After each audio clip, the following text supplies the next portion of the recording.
Supreme court ने जिस चुनावी चंदा बॉन्ड को इलीगल और अनकॉन्स्टिट्यूशनल कहा, उस स्कीम के तहत मौजूदा सत्ताधारी दल ने हजारों करोड़ रुपए से ज्यादा अपने अकाउंट में भर लिया है और दूसरी तरफ साजिशन मुख्य विपक्षी दल का बैंक अकाउंट फ्रीज कर दिया गया है ताकि हम पैसों के अभाव में बराबरी से चुनाव ना लड़े और ना लड़ पाए।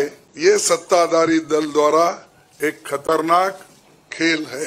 बीजेपी कभी इनकम टैक्स नहीं दी, लेकिन ये लागू सिर्फ कांग्रेस पे हो रहा है। हमको चुनाव लड़ने के स्थिति में वो नहीं छोड़ना चाहते। दोस्तों, ये तो 18वीं लोकसभा के आम चुनाव की घोषणा तो हो चुकी है। देश का हर एक नागरिक इसमें भाग लेने के लिए उत्सुक है। भारत पूरी दुनिया में अपने लोकतंत्र मूल्यों और आदर्शों के लिए जाना जाता है। किसी भी लोकतंत्र के लिए निष्पक्ष चुनाव अनिवार्य होता है, एसेंशियल होता है। साथ ही ये भी अवश्य होता है कि सभी राजनीतिक दल के लिए लेवल प्लेइंग ग्राउंड यानी समान लेवल प्लेइंग फील्ड हो, सभी के पास समान रूप से संसाधन हो। ये नहीं कि जो सत्ता में है उनका रिसोर्सेस पर मोनोपोली हो। ये नहीं कि उनका मीडिया पर एक अधिकार हो। ये नहीं कि सत्ताधारी दल का संवैधानिक तथा न्यायिक संस्था जैसे आईटी, ईडी, इलेक्शन कमीशन, इन अपने दूसरे ऑटोनोमस बॉडीज पर प्रत्यक्ष अथवा परोक्ष नियंत्रण हो। दुर्भाग्य से जो पिछले दिनों में सुप्रीम कोर्ट के हस्तक्षेप के बाद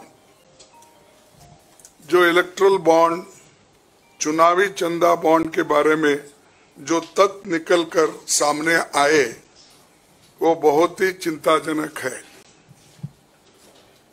शर्मनाक भी है, क्योंकि इससे हमारे देश के छवि को ठेस पहुंची है। हमारे देश ने पिछले 70 सालों में निष्पक्ष चुनाव और स्वस्थ लोकतंत्र की छवि बनाई थी।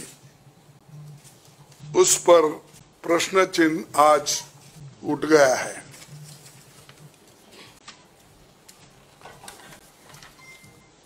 सुप्रीम कोर्ट ने जिस चुनावी चंदा बॉन्ड को इलीगल और अनकॉन्स्टिट्यूशनल कहा, उस स्कीम के तहत मौजूदा सत्ताधारी दल ने हजारों करोड़ रुपए से ज्यादा अपने अकाउंट में भर लिया है और दूसरी तरफ साजिशन मुख्य विपक्षी दल का बैंक अकाउंट फ्रीज कर दिया गया है ताकि हम पैसों के अभाव में बराबरी से चुनाव ना लड़े और ना लड़ पाए। ये सत्ताधारी दल द्वारा एक खतरनाक खेल है।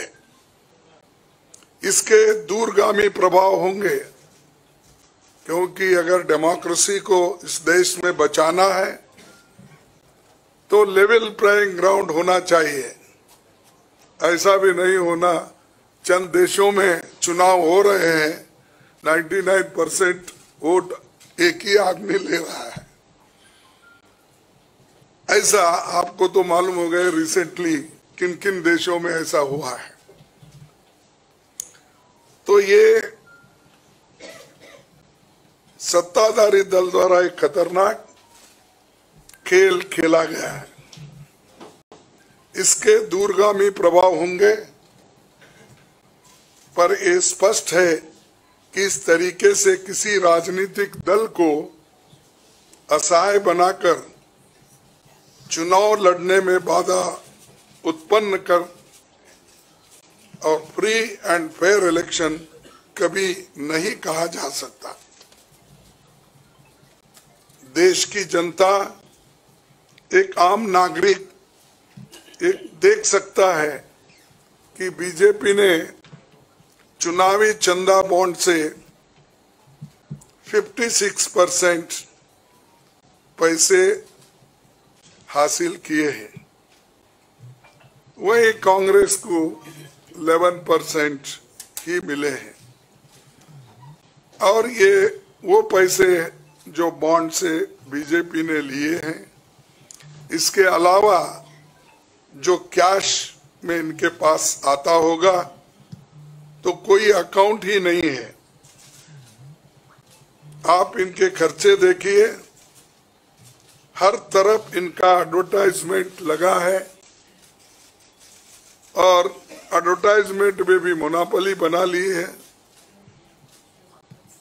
प्रिंट मीडिया हो, टीवी हो और सोशल मीडिया हो, इनका बहुत डोमिनेशन है।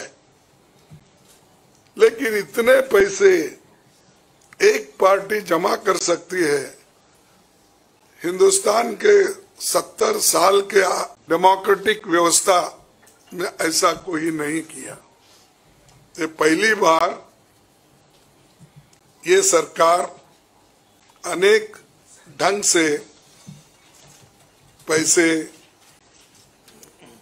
आज उठा रही है और इनके 5 स्टार ऑफिसेस से बड़े बड़े हर जगह आप देखिए, और 4-4, 5-5 फ्लाइट एक मीटिंग को जाते हैं और उनके पीछे और 2-4 जाते हैं। एक मीटिंग का इतना खर्च होता है तो शायद ही कोई पार्टी, अपोजिशन पार्टी उसका 10% भी नहीं कह सकती मुकाबला।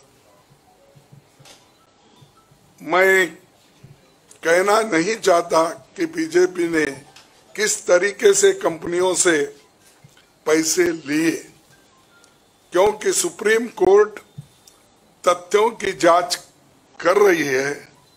हमें उम्मीद है कि सच्चाई बहुत जल्द हम सब के सामने आएगी। और अंत में मैं देश के संवैधानिक संस्थाओं से अपील करता हूं कि अगर वो फ्री एंड फेयर इलेक्शन चाहते हैं तो हमारी पार्टी को बगैर किसी रोक टोक से बैंक अकाउंट्स का इस्तेमाल करने दे, और जो इनकम टैक्स का क्लेम है वो अंततः कोर्ट के निर्णय के अनुसार सेटल हो जाएगा। राजनीतिक दल टैक्स नहीं देते, बीजेपी कभी इनकम टैक्स नहीं दी, लेकिन ये लागू सिर्फ कांग्रेस पे हो रहा है। कोई पॉलिटिकल पार्टी इनकम टैक्स के दायरे में नहीं आते, सच है ना, सेटल हो जाए। राजनीतिक दल नहीं आते, बीजेपी ने कभी नहीं दिया अकाउंट। इसके बाद भी अगर हमसे ये मांगा जा रहा है तो हम न्यायालय के अंतिम निर्णय का इंतजार कर रहे हैं, क्योंकि हम चाहते हैं कम से कम न्यायालय तो इस बात को देखे, कानून को देखे, रूल ऑफ लॉ और गवर्नेंस जो संविधान के तहत होता है उसके तरफ तो ध्यान दे दो। क्योंकि आज वो हुकूमत में है, कल दूसरी पार्टी आएगी, लेकिन हमको ये लेवल प्लेइंग ग्राउंड जो हमने पहले से बनाया था, नेहरू जी से लेकर हम 89 और बाकी के लोग भी, जब इवन वाजपेयी थे उस वक्त भी ऐसा नहीं था। लेकिन यहाँ ये 18वीं लोकसभा का चुनाव जो हो रहा है, इसमें हम सब देख रहे हैं, ये कुचल रहे हैं, सप्रेस कर रहे हैं और हमको चुनाव लड़ने के स्थिति में वो नहीं छोड़ना चाहते हैं और पैसे को तंग तबाह करके वो एक तरफा इलेक्शन कर लेना चाहते हैं। लेकिन लोग भी होशियार है, इसको जानते हैं और लेवल प्लेइंग फील्ड बने रहने के लिए ये उनके जो बाधक है और जो हमारे अकाउंट्स फ्रीज किए हैं वो तत्काल उसका रिलीज होना चाहिए और हमको चुनाव में डेमोक्रेसी और संविधान को बचाने के लिए लेवल प्लेइंग ग्राउंड होना चाहिए। नेशनल दस्तक की आपसे गुजारिश है कि अगर इसको बचाना चाहते हैं तो नेशनल दस्तक को सब्सक्राइब करने के लिए रेड कलर के सब्सक्राइब बटन को दबाएं, फिर बेल आइकन की घंटी दबाएं। नेशनल दस्तक को बचाने के लिए बहुत जरूरी है कि हर खबर को शेयर करें, लाइक करें, कमेंट जरूर करें।